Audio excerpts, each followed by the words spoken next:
figured the lady at the keys wouldn't appreciate a duet with a musical illiterate like me. The figure of a sexless youth was frozen in mid-skip with a silly grin on its stone lips.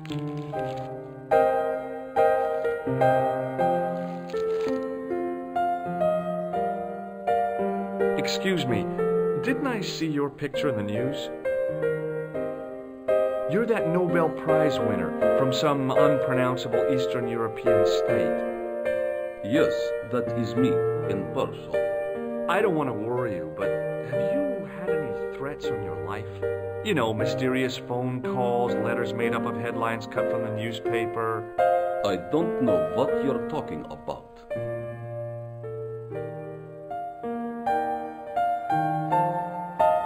Do you know a guy called Plantow? I don't know anybody in Paris. Oh, well, this guy's dead anyhow. Why do you ask me about dead men? I have seen enough of death to last me a lifetime. I'm, sure you have. Have you seen a clown? I beg your pardon? The clown. A guy in funny pants. Have you seen him? My pants are from England.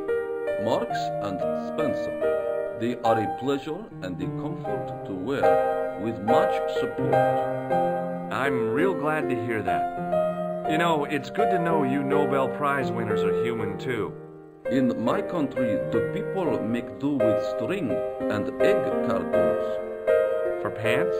For everything. Oppression is the mother of ingenuity.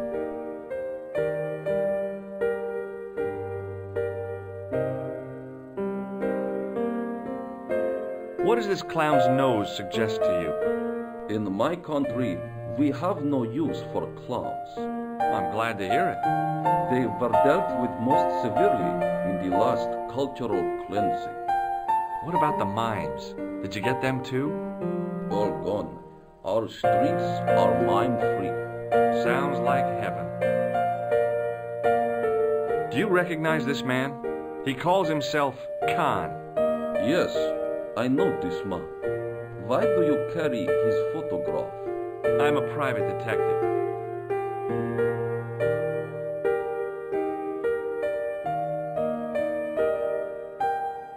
What's your interest in Khan? He is an enemy of my people. You know he's a killer. Of course, amongst other things. Would you help me investigate Khan? That is not possible. My instructions are to observe. I cannot jeopardize my position as an honored guest of this country's government. Thanks for your help. Goodbye.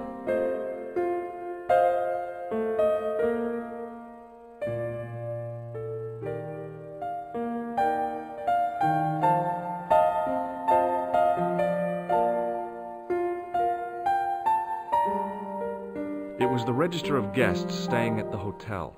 There was no one registered under the name of Khan. If the killer was staying here, he'd used a different pseudonym.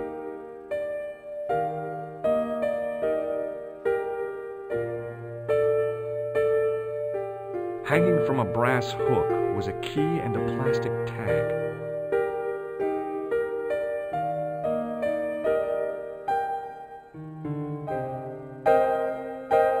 I want some information. Who are you? The police? I'm conducting a private investigation. Ah, I know only too well what you mean. That is one of the drawbacks of the catering business. When people book into an hotel, they leave their morals at home, no?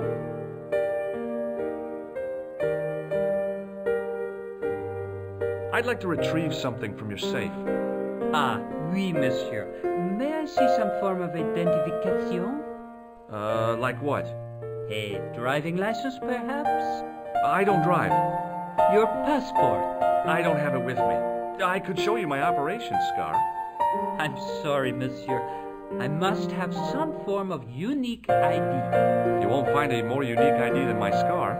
I'm sorry. I must insist on a more traditional identification. Rats.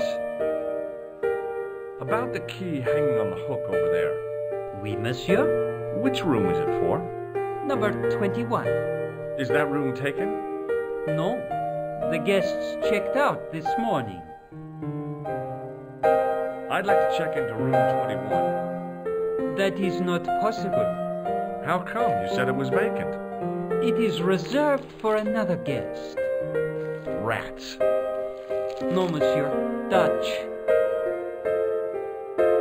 Do you know a man named Plantard? No, monsieur. I'm looking for a man who dresses like a clown. This is a highly respectable hotel, monsieur. There are no clowns here. If you say so.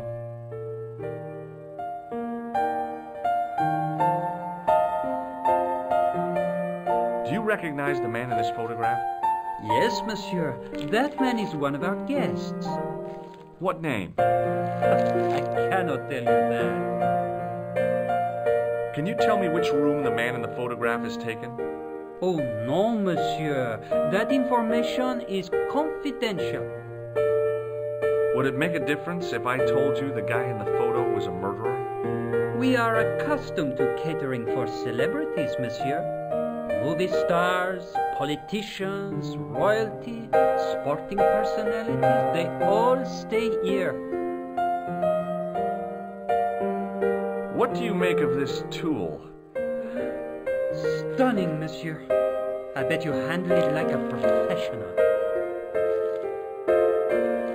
Hey, shake my hand. I'd rather not, monsieur. I'm still sore from the shock administered by one of the guests.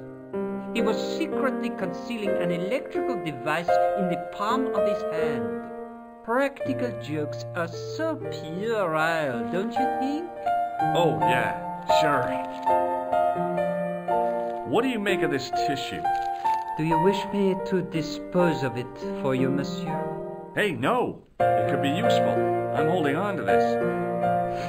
As you wish, monsieur. Perhaps you would like a little plastic baggie to keep it in?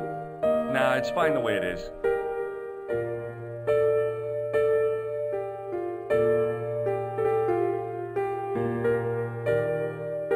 Thanks for your help, buddy.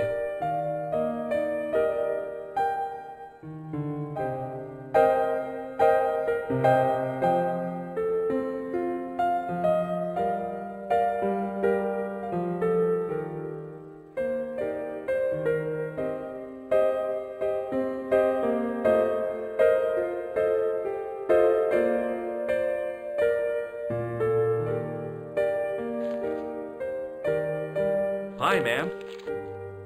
Hello, George. What can I do for you now?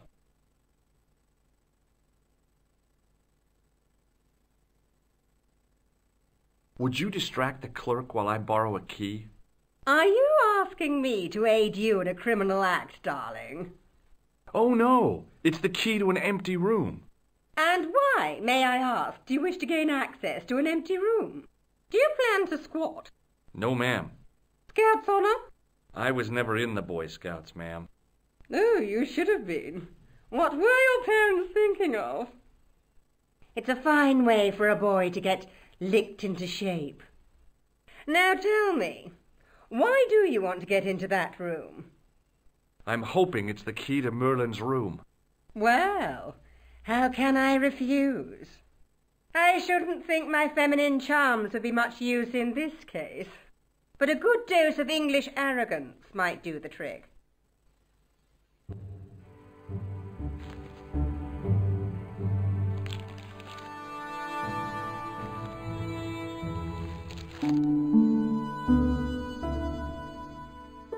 I say, you there, flunky? Oui, madame. Listen carefully. You do understand English, don't you? But of course, madame. Good. I wish to deposit some jewellery for safekeeping. I understand. Are you quite certain? Oh, bien sûr, madame. Over to you, my dear.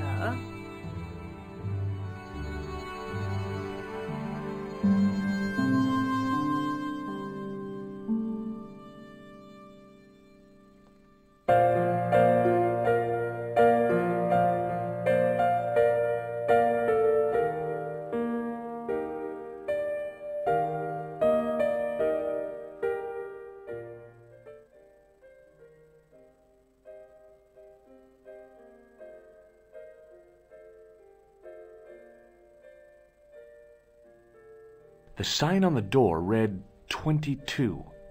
If the tailor's description was correct, this was the killer's room.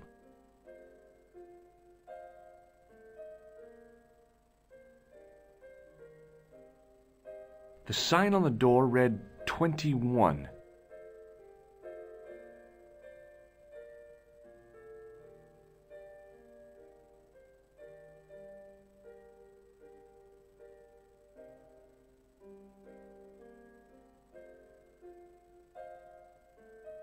Maybe it wasn't the right room, but this was the right key.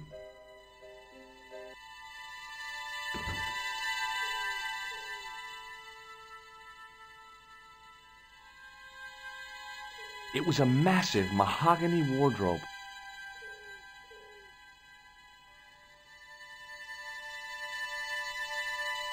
There was nothing in the wardrobe apart from a vague, lingering smell of camphor.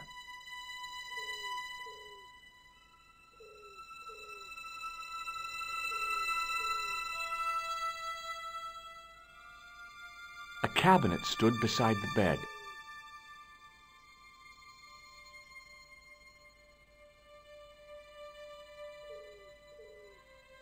The cabinet was empty, but it smelt of onions. No kidding, it really did.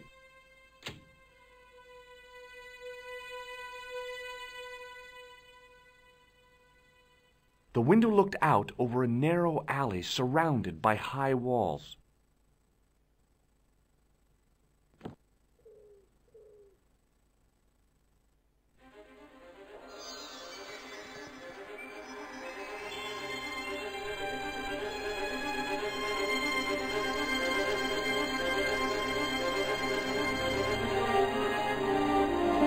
Of the alleyway looked very distant and very hard.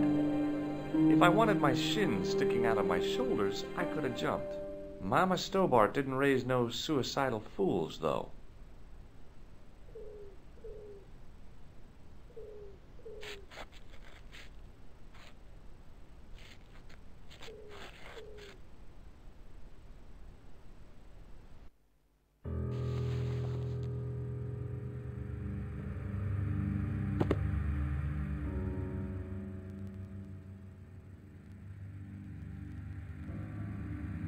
The cabinet had no drawers, just a single door.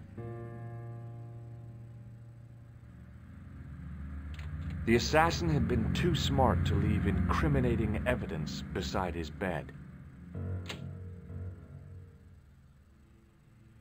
The bed was several times larger than the narrow cot I'd been given at the place I was staying.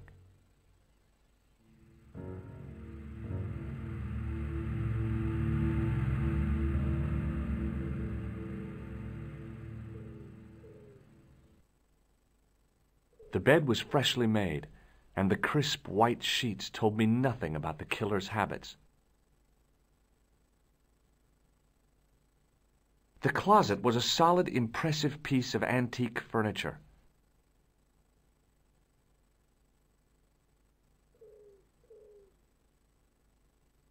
The pants were newly laundered and pressed with immaculate creases.